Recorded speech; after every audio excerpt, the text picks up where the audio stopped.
नमस्कार दोस्तों, आपका स्वागत है टेक्निकल एरोस के एक और नए एपिसोड में। और दोस्तों, हमें आशा है कि पिछली एक्सेल की सभी वीडियो आपको बहुत अच्छी लगी होगी और ये आपको एक्सेल सीखने में सहायता भी कर रही होगी। पर अगर आपका कुछ भी सवाल है तो आप हमें नीचे कमेंट में पूछ सकते हैं। हम अगली वीडियो में सबसे पहले उसी समस्या का हल जरूर करेंगे। तो दोस्तों, आज हम जानेंगे कि हम किस तरह से एक्सेल में प्रिंट करते समय कोलेटेड ऑप्शन का उपयोग कैसे करें और वो क्या है। तो जैसे कि हम इधर से फाइल पे जाएंगे और इधर से प्रिंट पे। तो इधर दोस्तों एक नीचे ऑप्शन आ रहा है कोलेटेड का। पहले इसके बारे में हम जान लेते होता क्या। अब जैसे कि हमें मान लीजिए 3 कॉपी करनी है और इसमें हमें जो पेजेस है वो इसमें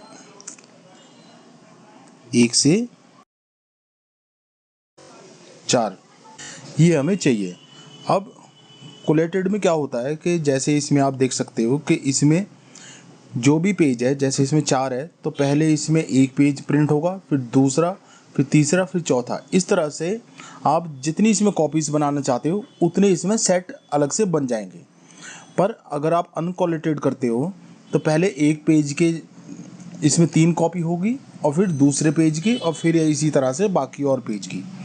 तो इसमें सिंपल सा ये तरीका है कि जब भी आपको इसमें अलग अलग सेट बनाने हैं तो आप इस ऑप्शन का उपयोग कर सकते हैं, जिससे ये सेट में उन सभी प्रिंट जो पेज है उनका प्रिंट आउट निकालेगा।